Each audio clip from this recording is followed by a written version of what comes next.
My name is Luke. I'm 27, live alone, and until recently I thought the creepiest thing that could happen in your house was a power outage or a weird noise at night. But what happened to me made all of that feel like nothing. It started slowly, like all terrifying things do. A cup in the kitchen not where I left it. A closet door cracked open even though I never leave it like that. A lamp on in the living room that I know I turned off.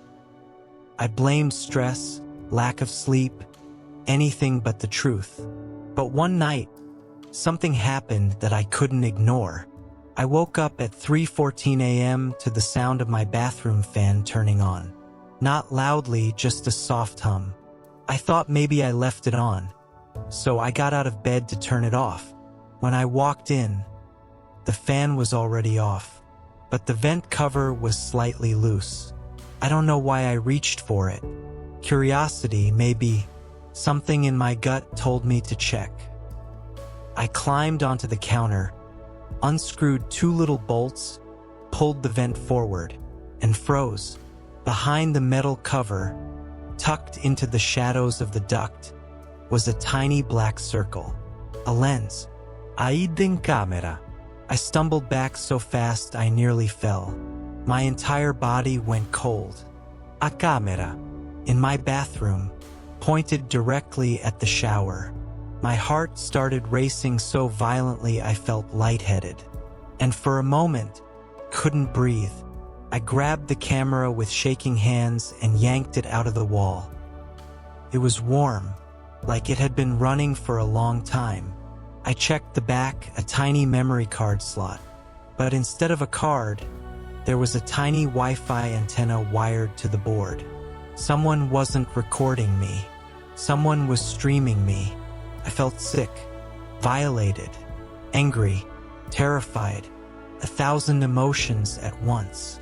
I tore apart my bathroom, checking every corner, every tile, every crack. Nothing else. But paranoia didn't let me stop. I ran to my bedroom, turned on all the lights, and checked every vent. The third one I opened, another camera. This one pointed straight at my bed. My knees went weak. I ripped it out and threw it across the room. My hands were shaking so hard I could barely hold my phone. I started checking every room in a frenzy. Living room vent, camera. Kitchen light fixture, camera. Smoke detector, camera. Behind a hole drilled into a bookshelf, camera. 9 cameras total. 9. Someone had been watching every part of my life. Eating, sleeping, changing, showering, existing. I felt like I was drowning. I grabbed all the cameras, stuffed them into a box, and opened my laptop. I needed to know how they connected. I scanned for Wi-Fi networks. One unfamiliar network appeared immediately. Live, feed room 03. My skin crawled. I clicked it. A login page popped up. Just 2 fields, username and password. I tried something simple, admin/admin. It worked. The page loaded. And what I saw, I still can't fully process. A live stream dashboard, 9 screens, 9 angles, all labeled Sam 01 bathroom, Sam 02 bedroom, Sam 03 kitchen, and so on. They showed my house in real time, every room, every angle, except right now the screens were black because I had ripped those cameras out. I stared at the top right corner of the screen. Viewers, 12. 12 people were watching me. 12 strangers, watching me sleep, watching me shower, watching me live. I felt my heart drop into my stomach. My head started spinning. I thought I was going to pass out. But then something even worse happened. A chat window opened on the streaming page. Messages popped up one after another. Fast. He found them. He's ruining the show. Is he gonna run? Don't let him leave. Then one message in red. He's looking at US right now. I slammed the laptop shut. I grabbed my jacket and bolted out of the house. I didn't pack a bag. Didn't take my wallet. I just ran. My brain wasn't working. I only knew one thing. I had to get as far away from that house as possible.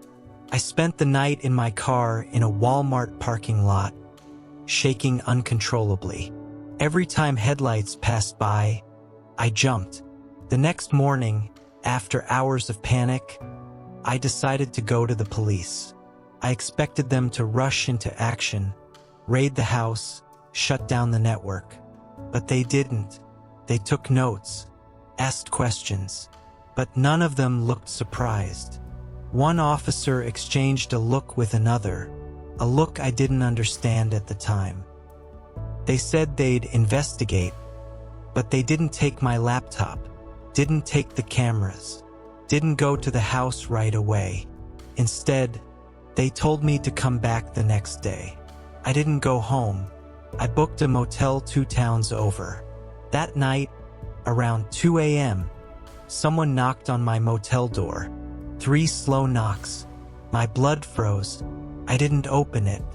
The knocking happened again. And then a voice. "Luke, we need to talk." It was the police officer who took my report earlier. I opened the door only an inch. "What do you want?" He looked exhausted, sweaty, nervous. "You need to come with me," he said quietly. "Right now." "Why?" I asked. His jaw clenched. He looked down the hallway, then back at me. "Because this wasn't a random stalker," he whispered. "This was a government system." I felt my heart stop. "What?" He swallowed hard. "Your house was being used as a testing site," he said. "Those viewers weren't strangers. They were analysts." I felt dizzy. "Why me?" I asked. He hesitated. Then he said something that made everything inside me twist. "Because 6 months ago, you moved into the wrong house."